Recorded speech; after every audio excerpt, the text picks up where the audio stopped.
Olá, muito boa tarde para você que está em casa acompanhando a programação da TV Band Amazonas. Faltam 5 meses para as eleições deste ano.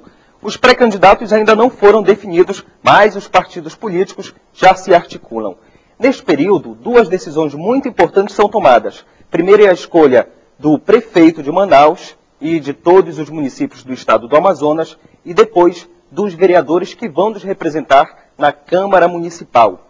Por isso, uma dúvida muito pertinente vem neste período de encontro às nossas relações e também aos nossos preceitos. O que é que pode e o que é que não pode ser feito neste período que antecede as eleições? Este é o tema central do Band Cidade Entrevista de hoje, onde eu converso com um membro da Corte do Tribunal Regional Eleitoral do Estado do Amazonas, doutor Vitor André Liuzzi, está aqui no nosso estúdio. Doutor, boa tarde, seja muito bem-vindo ao Band Cidade Entrevista. Boa tarde, Rômulo. Eu que agradeço a oportunidade de estar aqui representando a Justiça Eleitoral e prestar os esclarecimentos necessários. Quando se fala de eleição, principalmente esse período pré-eleitoral, tem como fazer uma lista do que pode e do que não pode ser feito? Bom, primeiro nós temos que aguardar as convenções, aguardar os pedidos de registro de candidatura, não é isso? Definido o quadro, ou seja, quem teve a sua candidatura deferida, o seu registro deferido, aí sim nós teremos liberado a propaganda eleitoral a partir do dia 6 de julho, ok? Até lá, qualquer propaganda que exalte as qualidades pessoais de qualquer pré-candidato é caracterizada como propaganda antecipada. E no momento está proibida. Qualquer propaganda que haja pedido expresso de voto, explícito de voto, exalte as qualidades do candidato antes da liberação do calendário eleitoral, que é 6 de julho, está proibida. Como é que a gente caracteriza, doutor? Eu sei que acontece que vocês têm a corte que tomam as decisões principais nesse período eleitoral, mas como é que vocês caracterizam para poder pontuar o que é que pode ser considerado crime eleitoral, por exemplo, ou propaganda antecipada? Bom, crime eleitoral é o que está previsto no Código Eleitoral como crime. Aí é fato típico, está previsto como crime. Ou seja, vocês vão lá no Código e aquilo que a lei diz. Está previsto como crime, isso aí não há dificuldade. Propaganda antecipada, ela exige uma lógica, um raciocínio. Qual o raciocínio? Eu só sei que a propaganda foi realizada extemporaneamente antes da época, após as convenções e o registro de candidatura. Por quê?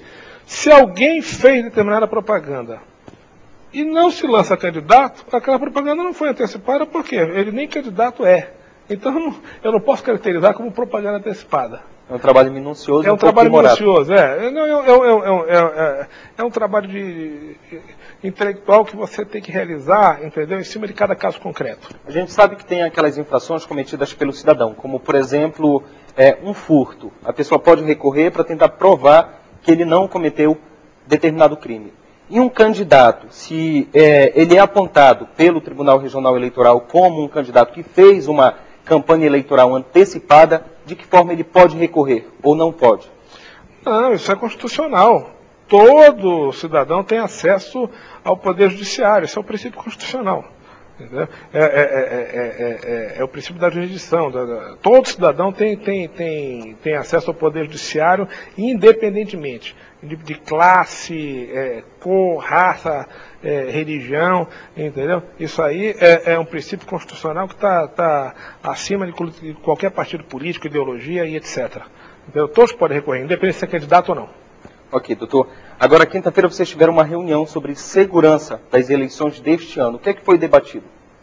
Bom, ontem nós tivemos uma reunião com todos os órgãos de segurança, Polícia Militar, Polícia Federal, Exército, a Polícia Civil, representantes da Secretaria de Segurança, onde, nesse primeiro contato, já traçamos o planejamento, o início do planejamento para a segurança do pleito de outubro.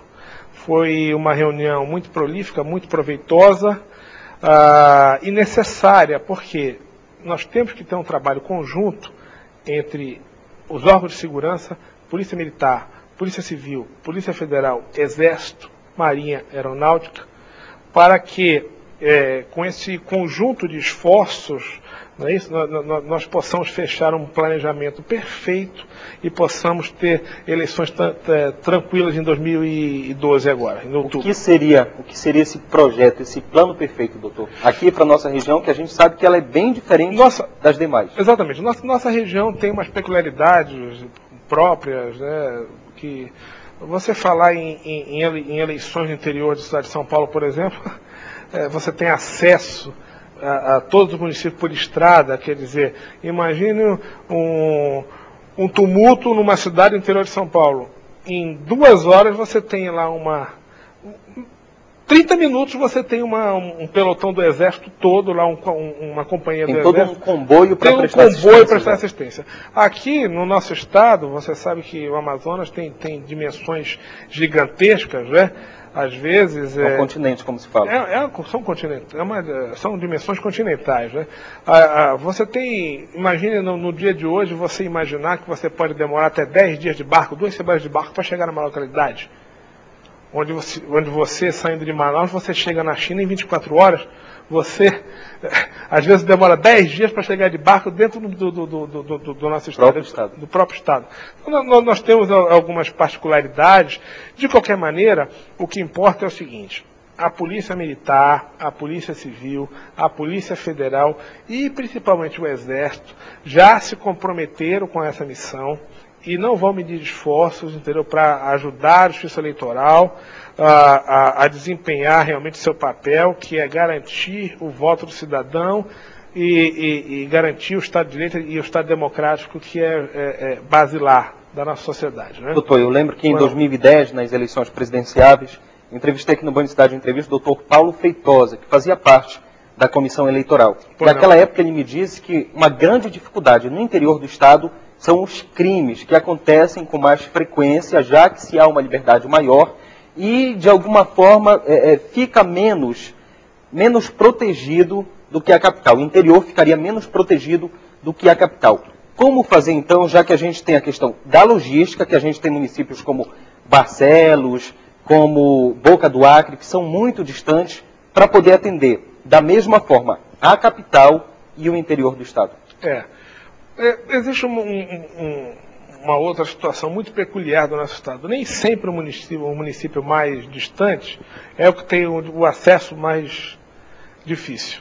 Às vezes nós temos aqui municípios mais próximos da capital, mas eu só tenho acesso de barco.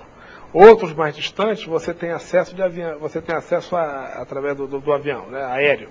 Então, eu tenho como colocar uma tropa, às vezes, de uma forma mais fácil em Boca do Acre, do que aqui, por exemplo, em São Sebastião do Atumã. Exemplo. Onde eu só tenho acesso através de barco. Você está me entendendo? Então a questão da distância não é o caso. Mas o que importa é o seguinte: nós temos o compromisso da Polícia Militar de reforçar o policiamento em todos os municípios do estado do Amazonas, em todos eles. Hoje nós temos já 29 pedidos de Força Federal que vão ser analisados. E provavelmente esses pedidos vão chegar a 45. O que significa isso? 29 juízes titulares de zonas eleitorais de interior já pediram Força Federal, o Exército, para garantir a seriedade e a normalidade das eleições em suas comarcas e suas zonas. Esses pedidos, lógico, vão ser analisados ainda pela Corte, né? Vão ser analisados pela Corte Eleitoral. A Corte Eleitoral hoje composta por 7 membros. O desembargador Pascarelli é o presidente. Mas nós temos mais 6 membros além dele. Então, 7 membros.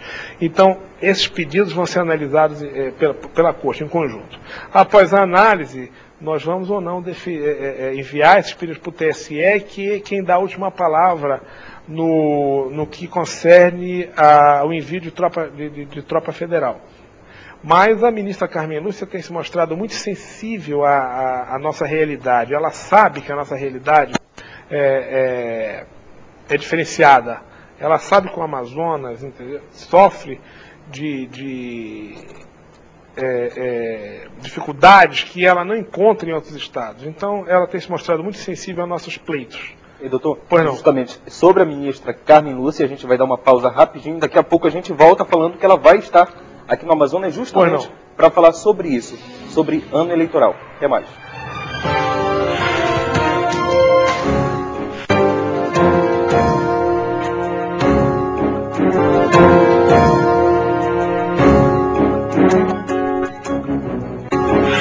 Já voltamos para a segunda parte do Band Cidade Entrevista de hoje, falando sobre eleições 2012. O entrevistado é o senhor Vitor André Liuzzi, que é membro da Corte do Tribunal Regional Eleitoral do Estado do Amazonas. Doutor, a ministra Carmen Lúcia, quando é que ela vai estar aqui no Amazonas, aqui em Manaus, para fazer essas visitas e uma espécie de detecção do que está sendo preciso aqui? A ministra provavelmente virá ao nosso estado na primeira semana de julho e, a priori, irá visitar a cidade de Tabatinga. Ela quer conhecer de perto a nossa realidade. Como eu disse, ela tem se mostrado muito sensível aos nossos problemas e quer conhecer esses problemas em loco, para nos ajudar a encontrar a solução.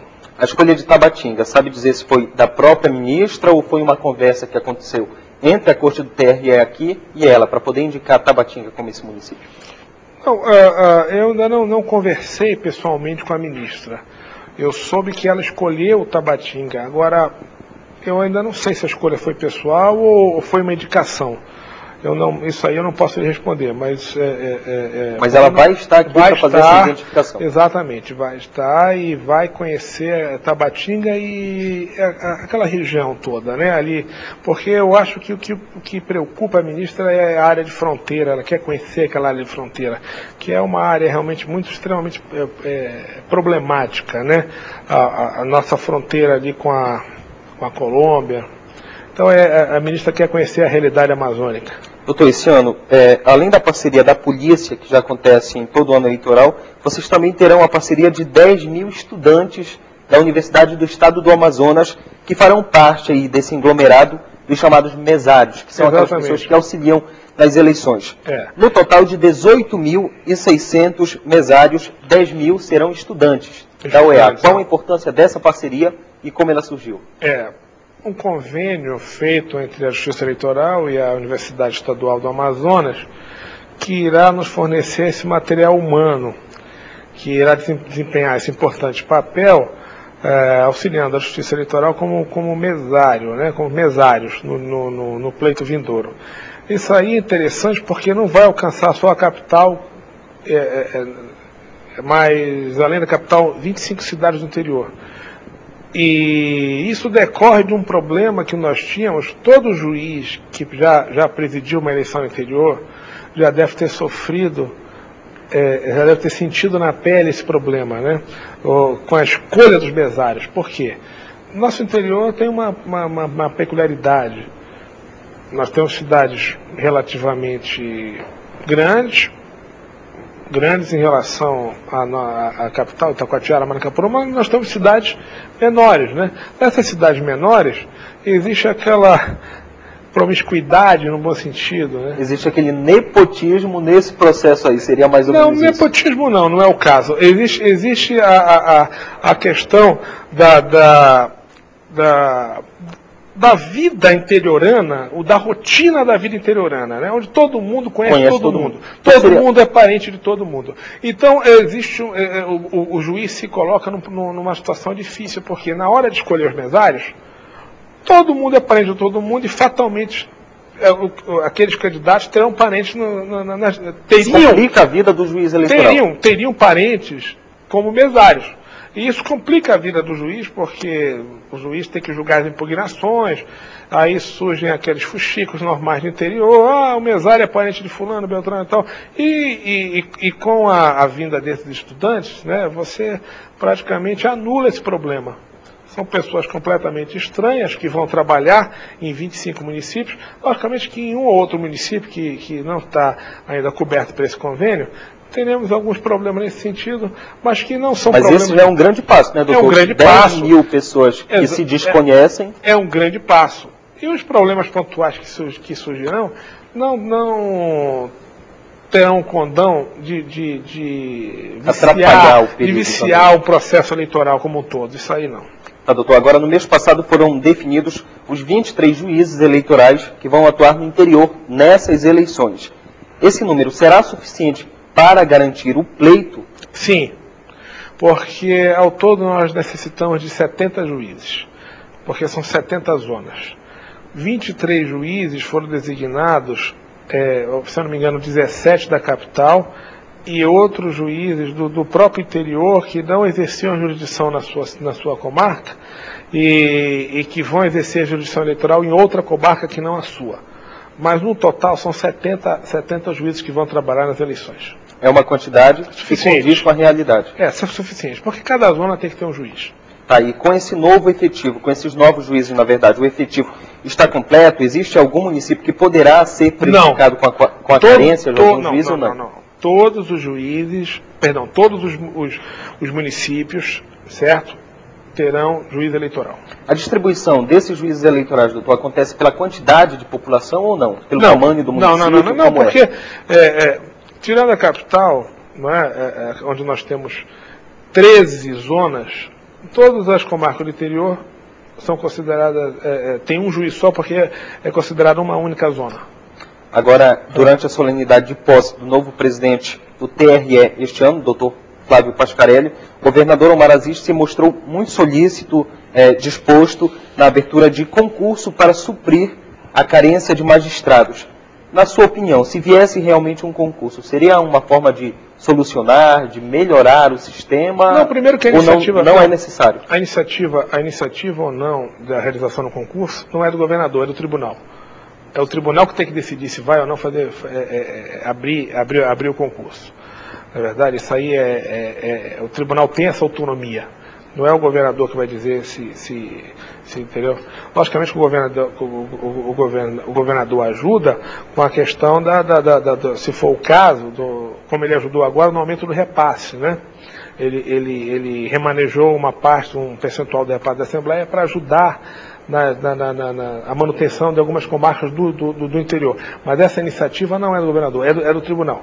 E me parece que o tribunal já tomou essa iniciativa e vai realizar o concurso. Não sei se vai conseguir terminar esse ano, mas vai realizar o concurso. Vai pelo menos abrir as inscrições esse ano. O que é que ainda falta, doutor, para a gente chegar a um nível? A gente sabe que a nossa eleição, o nosso processo eleitoral é invejado no mundo todo, pelos próprios Estados Unidos, que a gente tem um sistema, o sistema, de acordo com a mídia, e de acordo também com o Tribunal Eleitoral, mais seguro do mundo. Mas o que é que falta para que o nosso processo eleitoral, que envolve os juízes, envolve os mesários, candidatos e cidadãos, realmente chegue no topo da excelência? Quem critica o nosso sistema eleitoral devia ler sobre o caso Gore versus Bush, né, na última eleição, onde o Al Gore ganhou de forma disparada e não levou a presidência dos Estados Unidos em razão da metodologia aplicada lá nos Estados Unidos, né, onde você conquista delegados, não é isso? E lá eles ainda trabalham com aquele sistema de papel, de cartão, de votação, de furo, onde você fura. Tá? Então a urna eletrônica ela tem se mostrado realmente de uma eficiência ímpar, né, e invejável. Com relação à segurança, invejável. A urna eletrônica ela é segura. O que nós temos que aprimorar ainda não é o processo de votação, são os atos preparatórios da eleição. Então nós ainda temos que melhorar um pouco a questão da fiscalização, né? Melhorar um pouco, não, muito, a fiscalização. Com isso a gente chegaria ao topo, por exemplo, porque melhor do que o processo dos Estados Unidos, o nosso é. O que acontece? A Justiça Eleitoral ela não tem contingente suficiente para exercer esse papel fiscalizatório que deveria ser feito, né, de uma forma mais eficiente. Nós temos deficiência de pessoal, até por deficiência, até por limitações orçamentárias. Né? E hoje o que acontece? Esse é o nosso grande problema. Então, o problema da Justiça Eleitoral não é o dia da votação, não é o ato de votar e a apuração. São os atos preparatórios. É o período pré-eleitoral. Pré-eleitoral. Doutor, uma última pergunta, infelizmente o nosso tempo parece ser grande, mas não é, está acabando por aqui. Eu queria que o senhor explicasse como é que está o calendário eleitoral a partir deste momento. Quando é que os partidos vão ter que definir os seus candidatos? Eles têm até 30 de junho para a realização das convenções. Após isso, até 5 de julho para requerer, às 19 horas, se eu não me engano, do dia 5 até 19 horas do dia 5 de julho, para requerer os registros de candidatura. E após os pedidos de registro, aí o TRE vai começar o seu trabalho analisando esses registros, esses pedidos de registro de candidatura. E a partir do dia 6 de julho, a propaganda já está liberada. Ok, doutor. Muito obrigado pela sua Eu que agradeço a oportunidade. Muito obrigado. Bom, as explicações do Tribunal Regional Eleitoral estão aí. O que pode e o que não pode ser feito de acordo com a lei é, por exemplo, comprar voto, dar uma cesta básica no lugar do voto ou fazer uma propaganda antecipada que só pode ser qualificada como propaganda antecipada por meio de julgamento do Tribunal Regional Eleitoral. Agora, uma coisa é certa, nós, como eleitores que vamos escolher os nossos representantes, vereadores, prefeitos, devemos sim ficar atentos e, é claro, denunciar quando nós identificarmos falcatruas. A você que nos acompanhou nesta edição do Band Cidade Entrevista, meu muito obrigado. Até a próxima edição. Tchau, tchau.